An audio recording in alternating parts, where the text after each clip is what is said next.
दिखा दे तू और बाजा बजा दे तू, मैदान सजा दे तू, ये खेल दीवानों का। दिखा दे तू और बाजा बजा दे तू, मैदान सजा दे तू, ये खेल दीवानों का।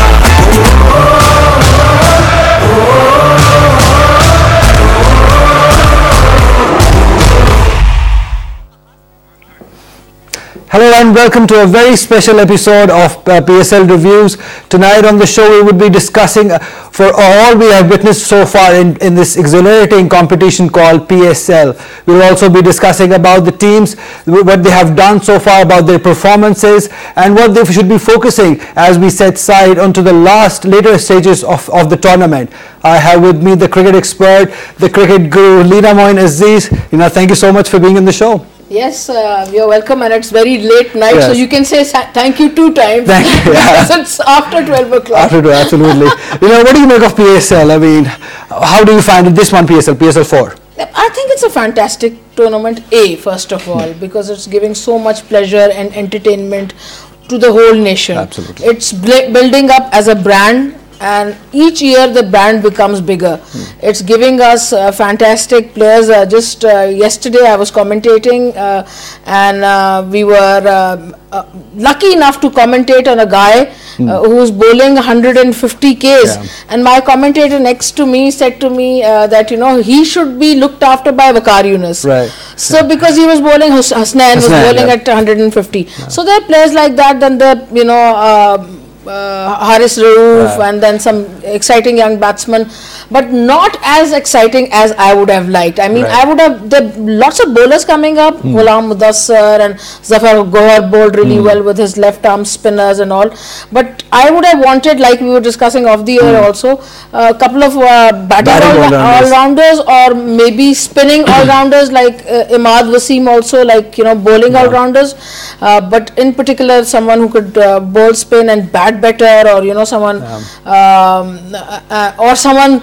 ideally someone like Jack Callis, but we haven't had any of those, but we've had some really good fast bowlers, right. And we've had some great performances, and we've seen some good batting in Umar Amid's batted well, Umar Akmal's batted well. So we've seen in patches, we've seen some good Pakistani performances. We'll talk about this later in the show. Let's start off with the points table so far. Any surprises? What do you make of this table? Yeah, well, I think it's not so surprising for me. I was thinking maybe these 3 teams would be on, not maybe the exact order, but I thought these 3 teams would be at the top, top 3, Zalmi, Quetta and Islamabad.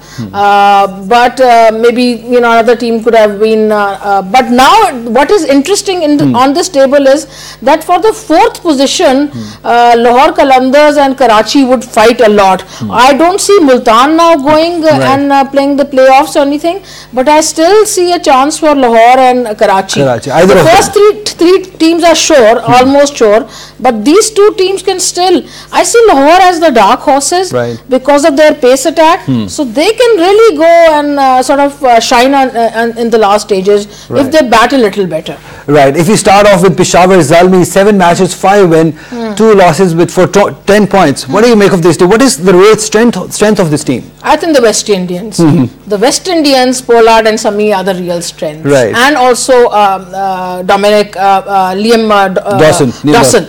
Yeah. These 3 players have been the real strength. Then also Imam's batted well for them, and then down the order Umar Amin's batted well. So they've got 5-6 players who are batting really well and doing well for them, although their strength would have been the bowling with the players like Wahab Riaz and Hassan Ali, who've done well. They've done their job, but for me the most exciting thing about them is their foreign talent, right. And the fact that Umar Amin's batted well this year, and I'm a big fan of Imamul Haq, and he's done well also. So, right. Yeah. And what do you make of Quetta Gladiators and Islamabad United? I mean, Islamabad United still is shaky, I would say, after the last match, although they played well, but they still are lacking something somewhere that they're not proving themselves. So you see, till last time they had Misbah Haq, and he's a genius. He's a legend, Pakistani legend. Sometimes when people don't rate him that high, I don't like it, because I find him to be the most awesome, one of the most awesome players and that Pakistan has produced. Reason being that he took charge of Pakistan in 2010 when Pakistan was down in the dumps. Right. He managed to take us out of that position, then take us to number 1 in 2016 Test number 1 team. He managed to build our respect again. In the process became the most successful captain in the world. He's looked upon as, his respect is tremendous world over. So he's done a lot of service to Pakistan cricket. So they've missed out on Misbah-ul Haq. Absolutely. I mean, they're missing out on someone who's give them quiet advice, just to have him in the dressing room would be awesome. It's such a motivation for the youngsters even to look upon somebody like Misbah-ul Haq in the side. And yes, Islamabad United have surely missed out on Misbah-ul Haq there. Absolutely. Yes. And what do you make of Multan Sultan? Do you feel sorry for them? I mean, they were such a hyped up team, and so everybody was looking forward to Multan Sultan, but they haven't proved themselves. Well, they each time, I mean, this was a new ownership for them this time. They had a new owner, so they built up a new team. They had new management. I mean, both are, coach, new coach. He was the assistant coach till last year, but this time he's the main coach. So they had a few things to deal with. Then I didn't think their team was very balanced. So maybe they missed out in the auction. They should have bought a few better players, maybe a better batsman, a better combination. So they were lacking almost every respect. But I think next year they can fine tune, buy a few better players, make a better combination, and come back. And Junaid Khan didn't fire the way he should have. Although I'm a big fan of his, but a few things like that. And what do you make of Shoaib Malik's captaincy there? Did you think he did justice to his captaincy to the level? Well, because I saw him make a lot of blunders in the fielding side, even in the when picking the 11. I think he was a little short there. I don't think so. Shoaib Malik has it in him to be the captain now anymore. Like he started for Pakistan when Sarfaraz missed out on a few matches when he was suspended. He started off really well, but then he couldn't take the pressure, and every match the captaincy went down.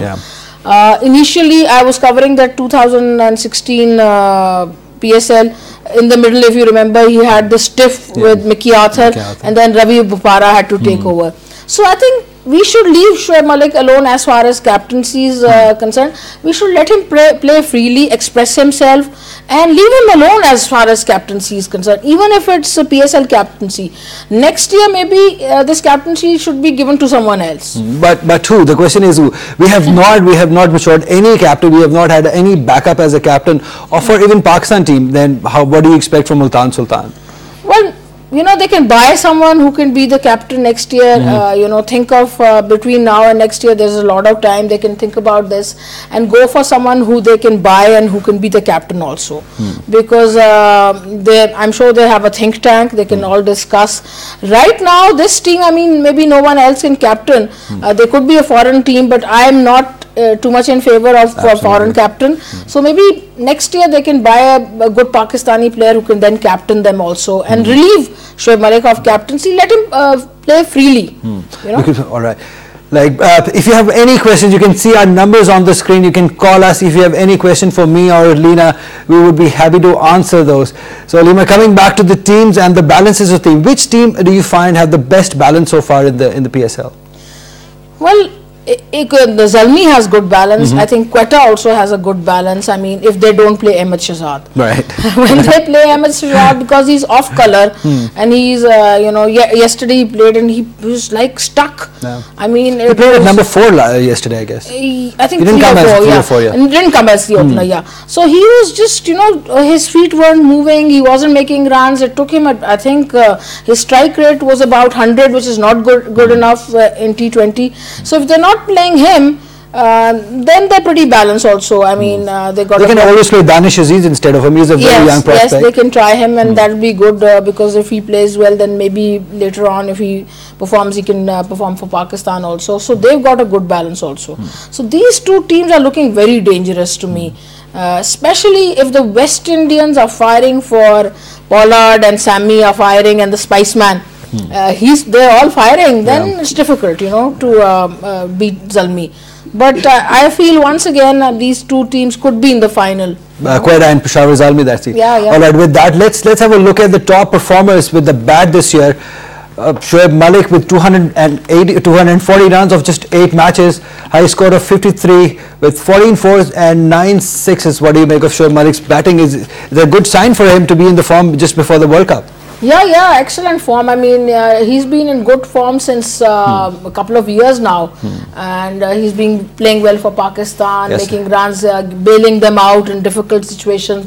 He's playing well in Pakistan. At the other leagues, he's playing well. So he's in the latter half of his career, he's become this real statesman who can fire, like, statesmen who make good decisions for their country, and he's become like that for his team. So whichever team he plays on, they all depend on him because of his good form and good sensible thinking. Yes, and he's so professional. He plays all over the world. He's a good fielder. He can even if he's not the captain, because of his experience, he can give advice to the captain. If he's the captain, then he's the captain. But he's a very useful package overall. Absolutely, I agree on that. Yes, Luke Ronchi, the second top scorer of PSL 4, 8 matches, 233 runs, highest score of 67 with 25 fours and 13 sixes. I mean, Islamabad United has heavily relied on Ronchi, and he has proved it yet again this year. Yes, he has. Not like last year. Last year, he absolutely set the tournament alight. He won it single-handedly. Less, but he's still on the top, as you can see. So he's done well. He's done justice. But Islamabad has also realized that they cannot just solely rely on Ronchi. Other players have to fire also. Absolutely. They have to play their parts. Absolutely. And Livingston, any surprises here? He's been a lone horse for Karachi Kings. What do you make? Karachi Kings, I think on paper they're the best side, Absolutely, they got so much Babar Azam and Shinwari and Imad Wasim and all these good players, and Ingram, Amir. So look at the side they've got. I mean, just I'm sure I'm forgetting a few names, but I'm just off the top of my head, I've told you 5 names. So they're like the best side on paper, but I don't know what's wrong. I think what is wrong is, and I'm going to, lots of people might not like this, but I think what's wrong is Mickey Arthur and Wasim Akram. They are not gelling as the coaching combination. There used to be one Mickey Arthur and his heart on the sleeve. Now there are 2 of them. 2 of them, and their expressions and the way they're tense and stressed. I think that kind of tense atmosphere is always going to rub off on the players, and they are never going to be able to give their best if your top 2 men, your coaches and your mentor, are going to be so tense and throwing their caps and getting all red in the face and walking off. I believe that the coaches and the mentors should be very relaxed, guys. No matter what's happening, whatever they got to say to their charges, they should say it in the dressing room or in the hotel, in the team meetings, but not on the surface when the television cameras are on. They need to control their anger and their emotions. If they're so emotional, then they shouldn't take these jobs. Absolutely. Whether even if it's Wasim Akram. Absolutely. That's a very valid point. Livingston playing 7 matches for 227 runs, highest score of 82 with 15 fours and 13 sixes. Yeah, let's have a look at Shane Watson. I mean, what a player he is. He plays all around the world. He's magnificent. What do you say? Absolutely superb player. Absolutely superb and fabulous player. I mean, he is such a security blanket for the whole team, that when he walks in, even on a bad day, he's going to get you 25-30 quick runs. On a good day, he's going to carry you through. Absolutely. And he's sensible. He's got loads and loads of experience. He can help the captain out. He's been helping Sarfaraz. Initially, when Sangakkara and him were playing together, both of them used to help Sarfaraz, and there was a lot of talk that Sarfaraz doesn't have to do any captaincy because Sangakkara and Watson helped him out. But there's nothing wrong in that. I mean, that's why they are there. Across the border, you see, I mean, Dhoni is helping Virat Kohli all the time. Absolutely. So if you have a senior player who can help you, fine, it's great. And no one like him. He's such a fantastic buy.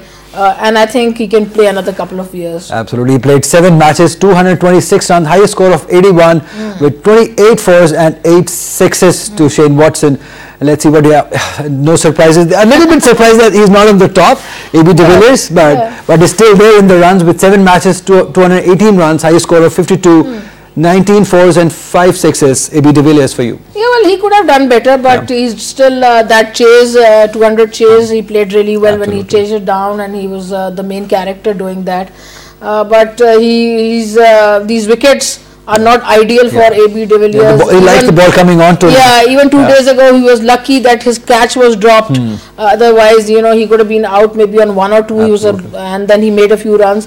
But he can sort of, he's a great player, a 360-degree player. He can play all around the wicket, all directions at will. So he's fantastic, and he's so good for the reputation of the tournament.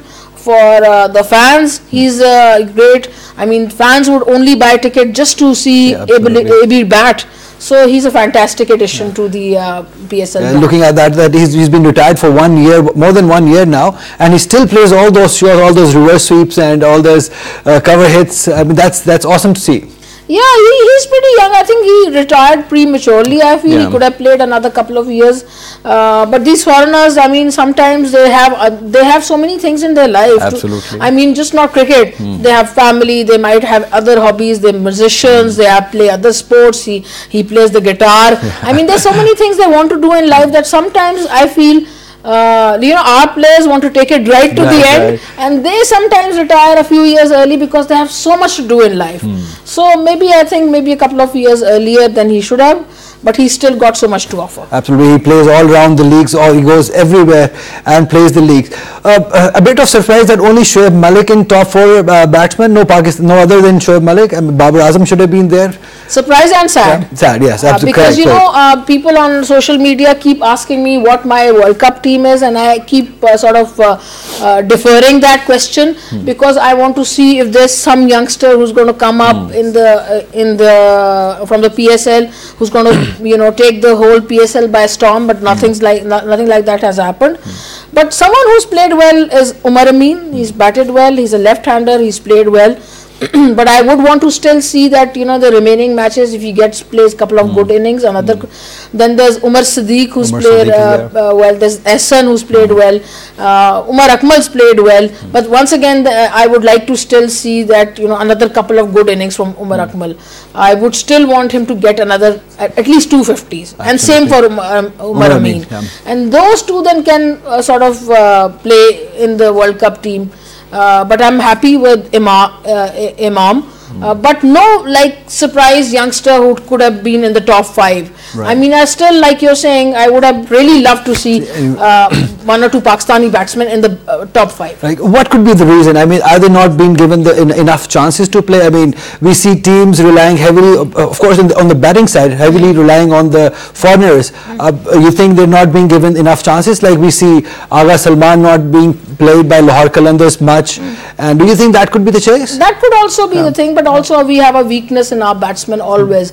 Pakistan team also mostly wins because the bowlers. So right, as we see that our strength is the bowling side. Let's look at the top 5 bowlers we have. Hassan Ali, no surprises there. I think he's in the form of his life nowadays. The way he's bowling is getting that pace off the wicket now. The problem with him earlier was that he was not that good with the new ball, but this time he's bowling very nicely with the new ball. Yeah, he is. He's bowling with great discipline, very well, and he actually didn't have a very good South African series, but he's come back really well and proved to the world that he still is a good bowler. He's working hard.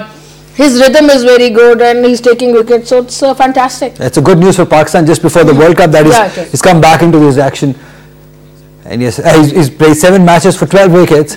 Sohail Tanvir, I think he's another organized cricketer, I guess. He's such a seasoned league cricketer. He does manage to swing the ball. He can take wickets. He bowls to a great line and length, and of course he can still, at this age, he can play all the leagues, still swing the ball, take it, bring it inside into the batsman, take it away. can control the runs. So he's done well for his age. He's still doing well, and although I never thought he could, I always thought he's a better T20 bowler, because I didn't think, never thought he could, bowl the 10 overs and then be as successful as he would usually was in 4 overs in a T20. So he's a professional league T20 bowler and a good bowler. Yes, absolutely. He almost plays every league wherever he goes, and he performs everywhere. Yeah, because he's got so much experience. He can swing the ball. He can bring it into the batsman. Unorthodox action also. Take it. Also that helps him. And then he can. He has the slower bouncer. He can pick up the pace. Then he can take the ball away. Yeah. So he has so much variety. I mean, he's just fantastic that way. Leagues, he's just great. Absolutely. And what do you make of Mohammad Amir? Mohammad Amir. Yeah. What do you? I mean, he looks off color this season. Yeah. I mean, even in South Africa, he's bowling 130, 132. That's not Mohammad Amir. Absolutely. I mean, we would want, although his pace has picked up over here, but we still want him to bowl around 140, aggression, take wickets. He's done a little better than South Africa in this PSL, but I would have really wanted him to, so totally put fire on the tournament, light the tournament. Right. I mean, he didn't. Yeah, he's done reasonably well with the new ball, but when it comes to the old ball, I mean, he's wasted his energy there. Yeah, right. I mean, but he's a different bowler than what he used to be before that whole thing happened.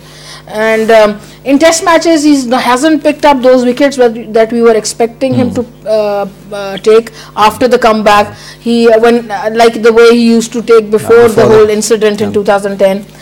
He hasn't been Pakistan's main bowler. Although at times we do see him picking up 2 wickets and 2 balls and changing a complexion of the match. Like he, I think, changed one match in England. Yeah, I think 2 balls, one he got Bairstow out and another wicket in 2 balls. Yeah. So he can still do that, but he hasn't been picking up those five wickets. Like he hasn't picked up 3, 4, 5 wickets hauls, or maybe not even 1. I think he's picked up 1. One only, yes. Yeah. No. And when we see so many youngsters coming up and giving him a tough time, do you see him coming back to his own self after looking at that? There's Mohammad Hussain is there, Haris Rauf is there. They are giving him a good competition.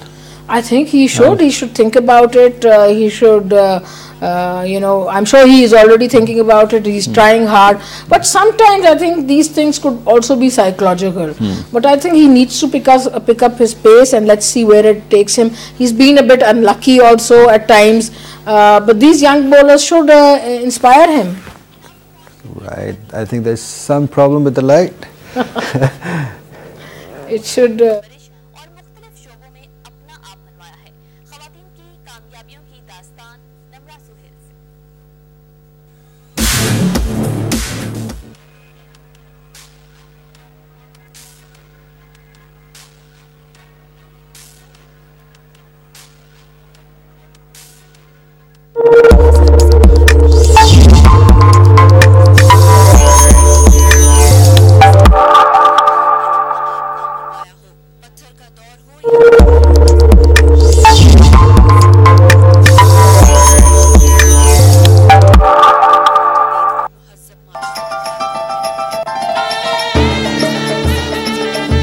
The Faisal Mosque is the largest mosque in Pakistan. Located in the national capital city of Islamabad. Completed in 1986, it was designed by Turkish architect Vedat Daloke to be shaped like a desert Bedouin's tent. It is situated at the north end of Faisal Avenue, putting it at the northernmost end of the city and the foot of the Margala Hills, the westernmost foothills of the Himalayas. It is located on an elevated area of land against a picturesque backdrop of the Margala Hills.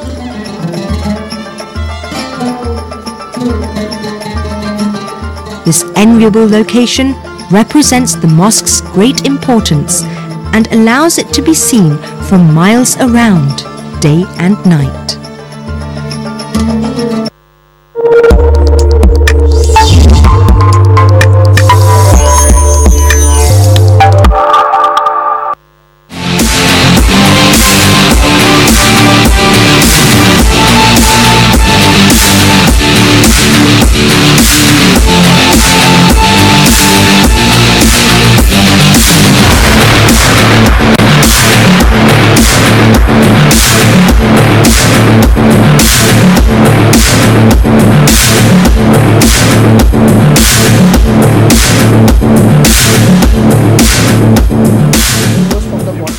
Right, welcome back to the show. Like, you know, we were talking about the fast bowlers. I mean, if you look at the emerging players, we've seen quite a few good fast bowlers coming up.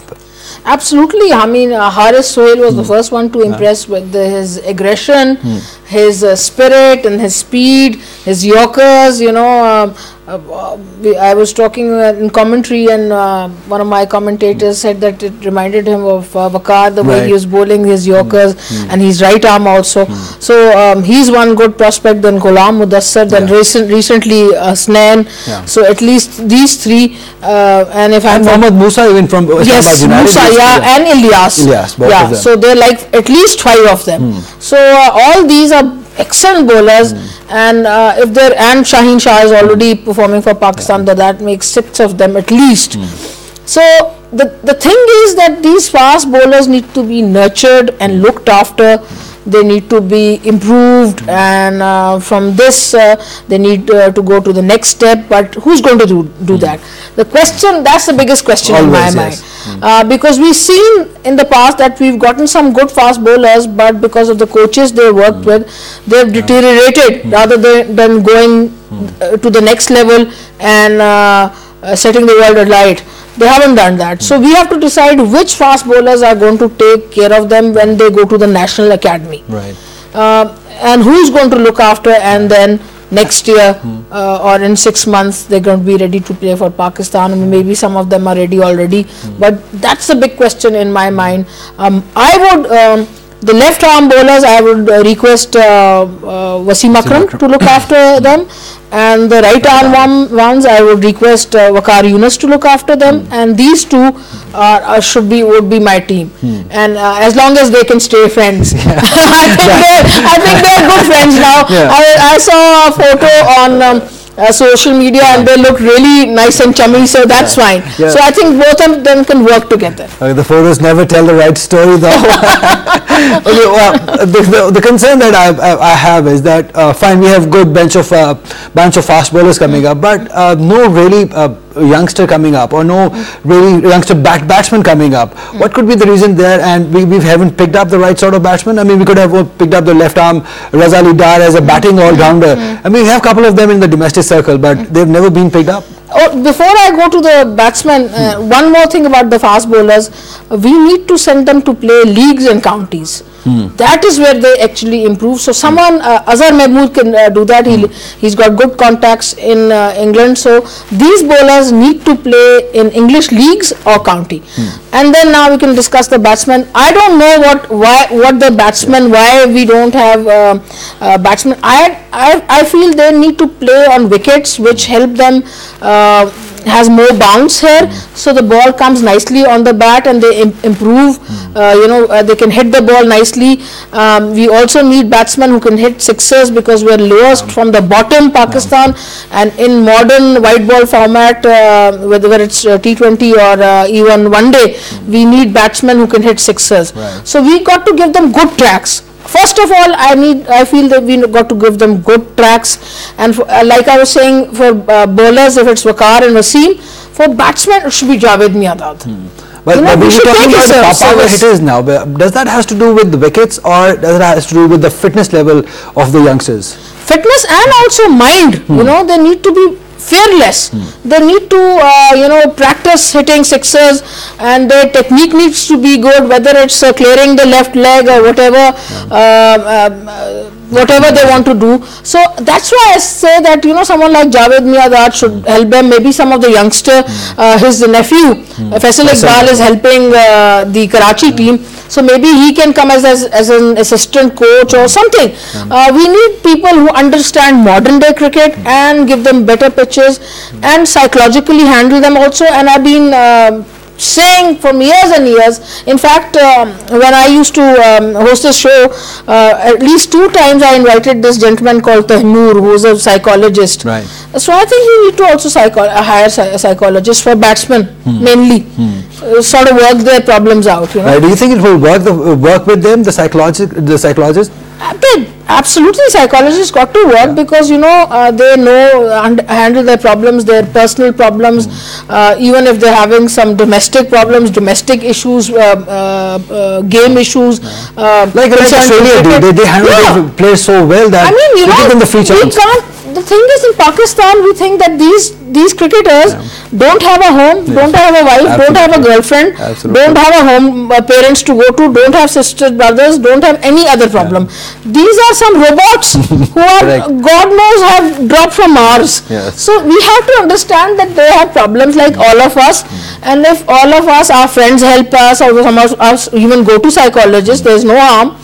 So these people and all top athletes and top teams, tennis players, football teams, even cricket teams, mostly now keep a psychologist. So there's no harm in that. And I mean, I'm not saying they're some, you know, superhumans, but they, I mean, as a team, there's so much pressure, expectation on these young lads. So I think they need psychologists. Yes, with that batting coach, that reminds me that Yunus Khan, his results are clearly showing on Peshawar Zalmi's batsmen, especially Maad and Umar Ramin. I mean, that's a good sign. You can always use somebody like Yunus Khan there. Absolutely, Yunus and Misbah and Javed Miandad and Faisal Iqbal. But good point, yes, Yunus is very disciplined player.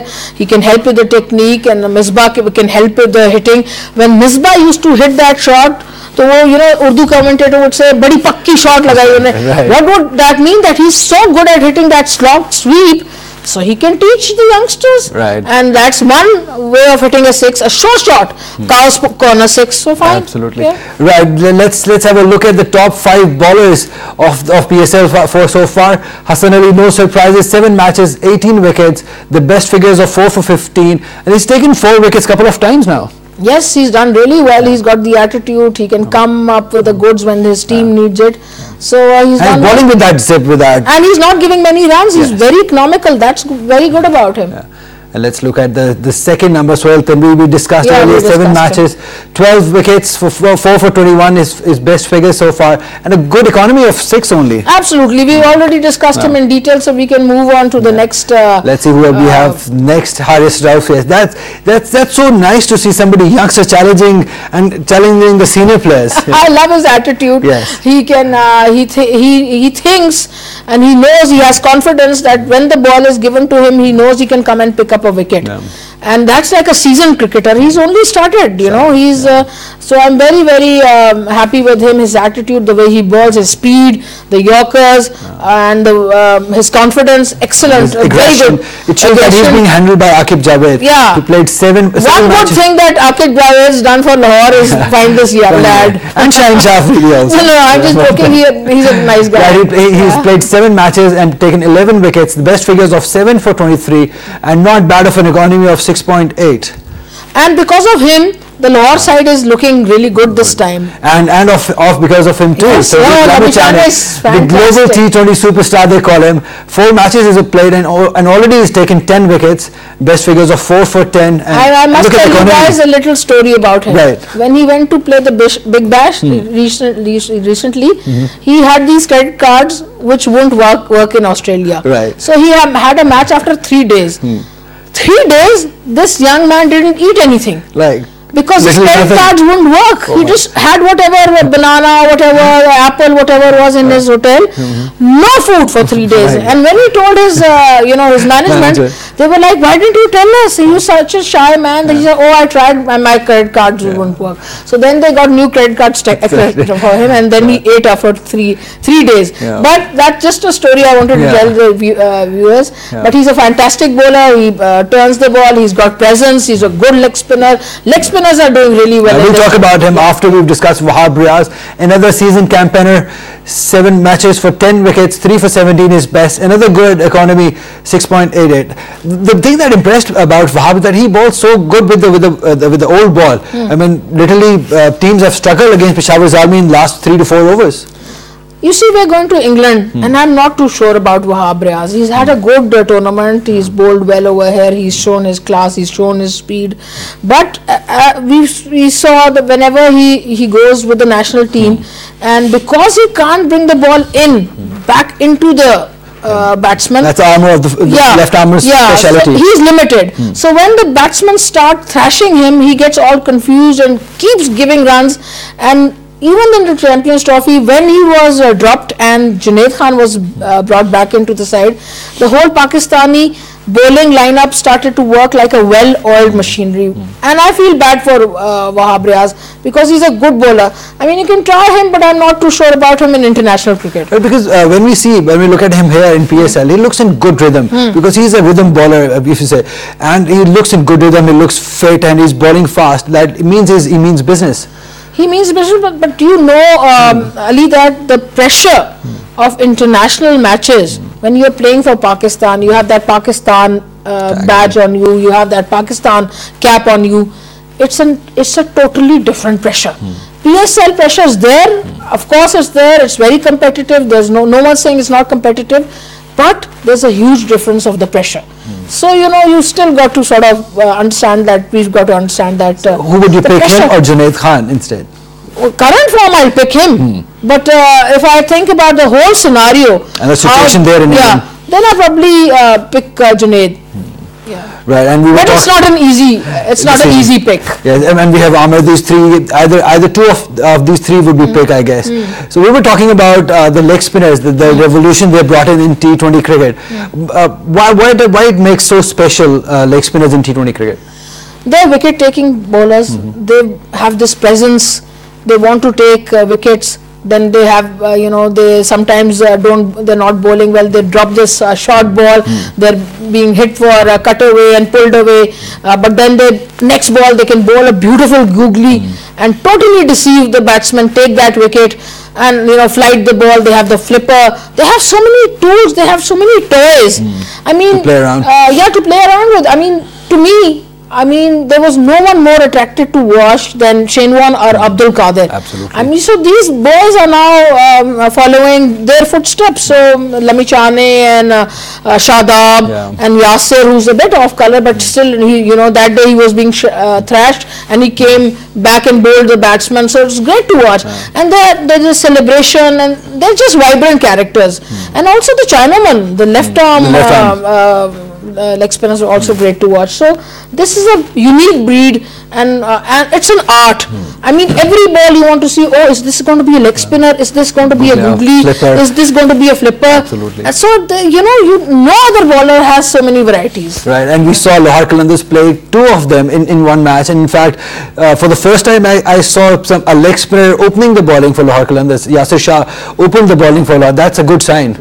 Yeah, I would have rather, because his confidence is not that high, would have bowled him after the power play when he would have more thought out of the box, something new that he tried to do. Out of the box thinking and bowling himself, Kharzaman. And that's another player I'm very worried about. All these months I thought he's a quality player, he will gain form back, but it just seems that he'll have to go back to 4-day cricket. Play long version of cricket, iron out his problems with the short ball, with the ball outside the off stump, because he is just giving his wicket, and I haven't seen one top innings from him. Not yet. Like the way he was playing a year and a half ago or 1 year ago. Taking the place for granted, I guess. But it's not going to be forever. He can't. How many times can the captain back you? World Cup Because is we don't coming. see any youngster coming up and really challenging his spot. This might be the reason. I mean, I saw a little bit glimpse of Rizwan Hussain from Islamabad United, but he then got dropped after 2 matches. He could be a real left-hand prospect for Pakistan. Look, we've got to think out of the box. You were just talking about out of the box. Maybe we got to promote some one-down batsman who's very aggressive to open.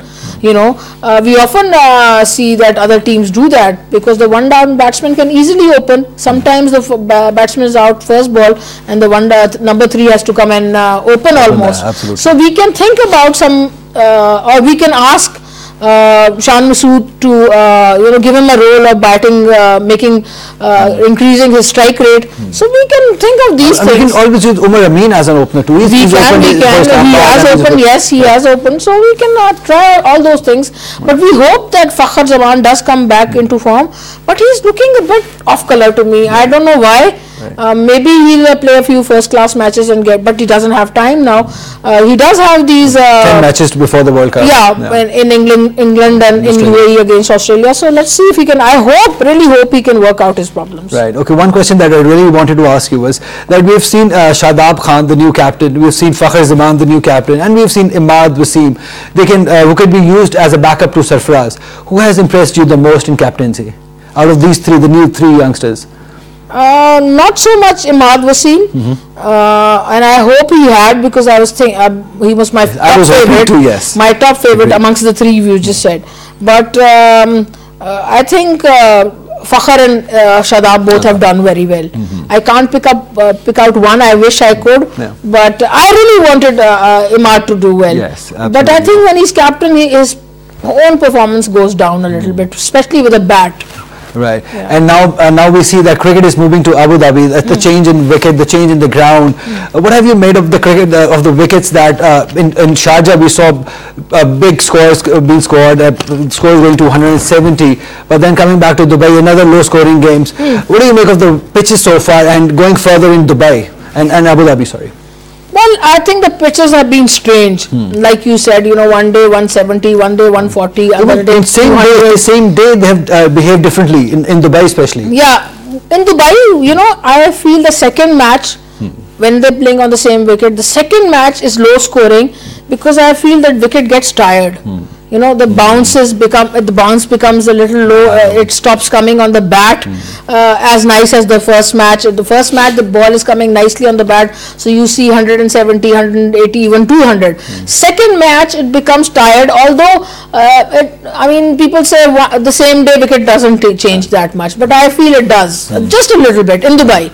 And when the bounce is low and keeping low and not coming on the bat, so I think that's the difference in Dubai. Because we saw 177 being chased in the first match, and a team struggled to chase 133 in the second match on the same ground, same day. And now going further to Abu Dhabi, what do you make of pitches there? Well, the Abu Dhabi pitches are pretty much the same as Dubai, and with a little difference. Maybe it turns a little more. So maybe we'll see a little more turn. We've seen Pakistan crashing in Abu Dhabi many times, and we've also dismissed teams under 100, 110. England a few years ago, and then we crashed ourselves also to not such good spinners. So I think there's going to be a little more turn, but maybe they made it differently for the T20s. Right. With that, that's all we have today. Thank you so much, Leena, for coming on the show. Pleasure. Right, people, that's all we have tonight. I'll see you tomorrow, day after tomorrow at the same time. Take care till then. दिखाते तू और बाजा बजा दे तू मैदान सजा दे तू ये खेल दीवानों का